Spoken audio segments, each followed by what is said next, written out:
Hello viewers, welcome to my channel Lipi's kitchen. আজ আমি হাজির হয়েছি নিরামিষ আলু পোস্তের রেসিপি নিয়ে। আলু পোস্ত কিন্তু অনেক রকমভাবে বানিয়ে নেওয়া যায়। আমার চ্যানেলে আগেও আলু পোস্তের রেসিপি আমি শেয়ার করেছি, সেটা কিন্তু পেঁয়াজ আর টমেটো দিয়ে। তবে আজকের এই নিরামিষ আলু পোস্ত কিন্তু মাত্র 10 মিনিটে বানিয়ে নেওয়া যায়। খেতে এতটাই টেস্টি হয় যে শুধু এই আলু পোস্ত দিয়েই এক থালা গরম ভাত খেয়ে নেওয়া যাবে। আশা করছি আপনাদের দারুণ লাগবে। আমার চ্যানেল এখনও না সাবস্ক্রাইব করা থাকলে চ্যানেলটি সাবস্ক্রাইব করার অনুরোধ রইল। এখানে আমি 5টা মাঝারি সাইজের আলুর খোসা ছাড়িয়ে ধুয়ে নিয়ে মাঝখান থেকে কাট লাগিয়ে প্রথমে প্রায় 90 ভাগ মতো আলুগুলোকে সেদ্ধ করে নেব। তবে এখানে আলুটা আমি সেদ্ধ করে নিচ্ছি ভাতের সঙ্গে, অর্থাৎ এখানে চাল আর জল দিয়েছি ভাত বানানোর জন্য, তার সঙ্গে কিন্তু আলুটাও আমি সেদ্ধ করে নিলাম।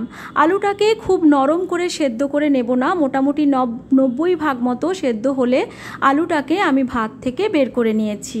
আর এভাবে ভাতের মধ্যে আলুটা সেদ্ধ করে নিলে সময় আর জ্বালানি দুটোই কিন্তু আপনাদের সাশ্রয় হবে। এবার আলুটাকে আমি ছুরি দিয়ে ডুমো ডুমো করে কেটে নিয়েছি। দেখতেই পাচ্ছেন আলুটা কিন্তু খুব বেশি গলে যাওয়ার মতো নরম করে সেদ্ধ করা নয়। যতক্ষণ ধরে আলুটা সেদ্ধ হচ্ছিল ভাতের মধ্যে, সেই সময়ের মধ্যে আমি 2 টেবিল চামচ পোস্ত আর 4টে ঝাল কাঁচা লঙ্কাকে জল দিয়ে শিলনোড়াতে ভালো করে বেটে নিয়েছি।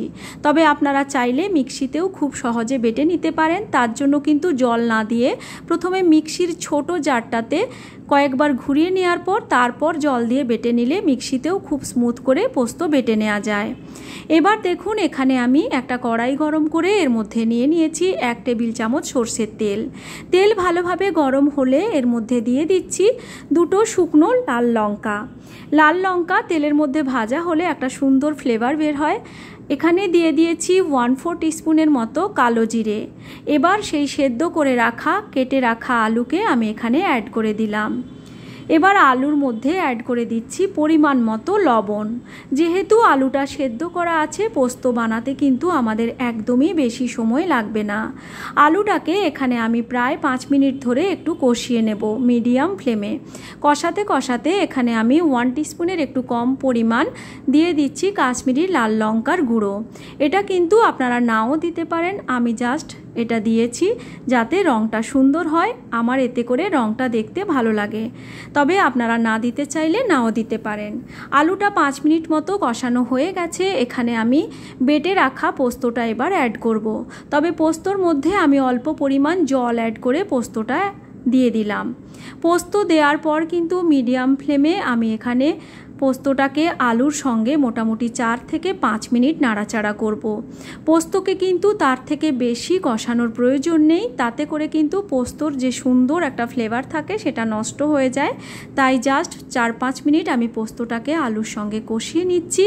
4-5 মিনিট এভাবে কষানোর পর যখন দেখবেন এভাবে একটু শুকিয়ে এসেছে, তখন এখানে অ্যাড করে দিতে হবে জল।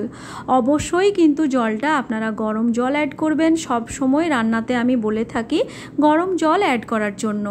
এখানে আমি 1/2 কাপের একটু বেশি গরম জল অ্যাড করে দিচ্ছি আর ফ্লেমটাকে এই সময় কিন্তু হাই করে দিয়েছি। গরম জল অ্যাড করলে কিন্তু রান্নার স্বাদটা খুব ভালো হয়। রান্না হওয়ার সময় রান্নাটাতে একটা নির্দিষ্ট টেম্পারেচার থাকে, তাতে ঠান্ডা জল অ্যাড করলে কিন্তু টেম্পারেচারটা হঠাৎ করে লো হয়ে যায় আর তাতে করে রান্নার স্বাদটা কিন্তু খারাপ হয়।